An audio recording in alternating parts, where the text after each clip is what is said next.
guys! This is Summer Susie. Welcome to my channel. Ngayon guys, magluluto tayo ng sinigang na lapu-lapu. Ito guys, nakabili ako ng fresh na lapu-lapu guys. So, atin siyang isisigang with the use of our sinigang na sampalok mix with gabi. O, diba guys? Ingredients niya is kagaya din ng ating mga sinigang na manok, sinigang na baboy, sinigang na anong tawag nito? Baka. Ganon din siya guys. So of course, kailangan natin guys ng maraming kamatis. Ayan, 2 kamatis to guys. Tapos luya. Tapos itong ating sibuyas. Tapos maglalagay ako ng siling malalaki. Yan, 3 piraso. Tapos guys, itong dahon ng ating kangkong. Tapos itong ating, anong tawag nito? Dahon ng sibuyas. Tapos okra. And then itong ating radish.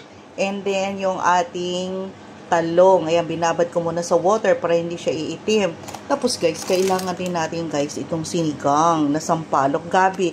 Ito yung gusto ko guys kasi para medyo malapot yung soup. And then yung ating 3 pirasong ano tawag nito? Lapu-lapu or in English is ano yung grouper ba yun? Yan, nakalimutan ko na. So guys, ang gagawin ko dito guys is igigisa ko siya kasi para manamnam siyang dating. Pwede naman guys na anong tawag nito yung idiretso lang sa water pero mas gusto ko isigang with the use of olive oil, okay? So guys, eto, maglalagay ako ng konting olive oil. Konti lang guys, pangpagisa. So guys, eto, mainit na siya. Ang unahin natin guys, ang ginagawa ko, piniprito ko muna siya guys. Ayan. Saglit lang. Para hindi siya guys malasog-lasog. Sa konting oil lang naman. Ayan.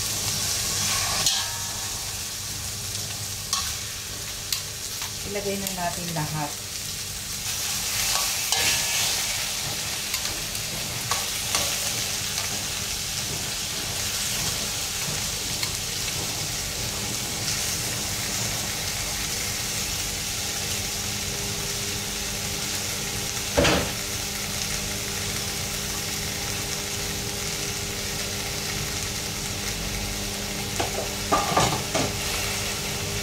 Ayan.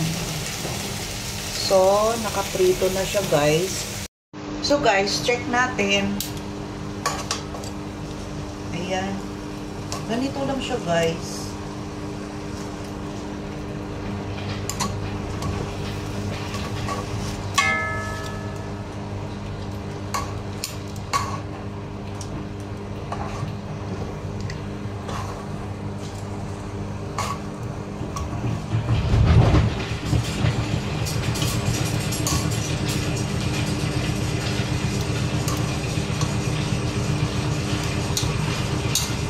So, tanggalin ko na siya guys. Tama na to. Ayan, half cook. Para matanggalan yung pagkalansa niya guys. Ito yung aking version guys ha. Pero kung ayaw nyo ng ganitong style, okay lang. Gawin nyo yung traditional na magpapakulo ng tubig. Tapos,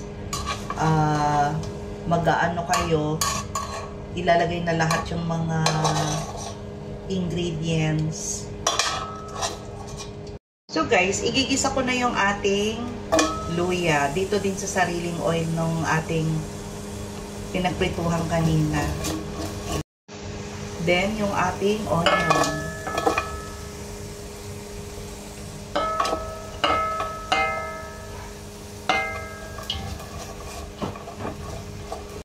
Then, after 2 minutes, ilalagay ko na tong ating kamatis. Gusto ko check natin guys. Ayan. Eto, mga half cup. Para lang kumulo yung kamatis. Guys, after 2 minutes, ayan na siya. So, lalagyan ko na siya ng about half liter ng water para sa sabaw. Ayan. And then, hintayin natin kumulo ito. Then, ilalagay na natin ang mga gulay.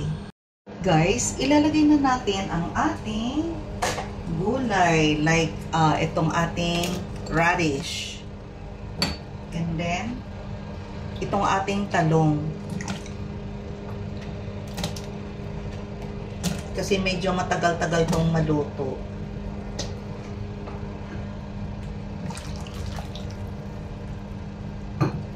Napansin nyo po, hinuli ko na yung ating, hindi ko pa nalalagay yung isda kasi medyo huli ko na siyang ilalagay.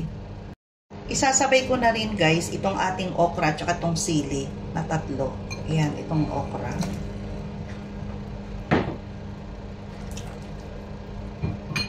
And then, takpan natin hanggang kumulo. Guys, check natin yung ating sinigang. Ayan, kumukulo na siya. Ilalagay ko na yung ating sinigang na gabi. Ayan. Isang balot ito. Gusto ko yung maasim-asim. Tapos, hahaluin natin.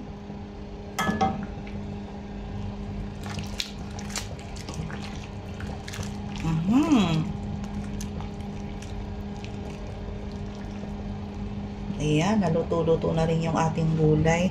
Tikman natin. Sarap. So, ito yung asin. Konti lang. And then, ilalagay ko na yung ating isda. Ayan, dahan-dahan.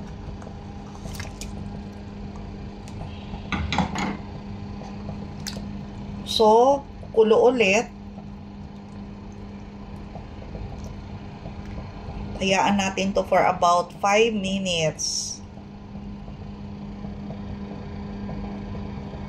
Na guys, yung ating gulay kasi para sabay nang maluto lahat.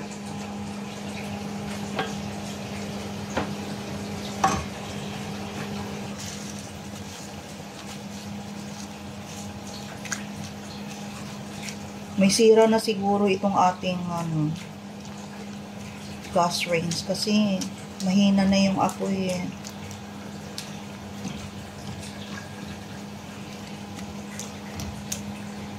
Yan, hayaan na natin yan maluto. Guys, tingnan na natin yung ating sinigang na lapo-lapo. Ayan. Kumulo na siya. Sa wakas. So, luto na rin yung ating gulay.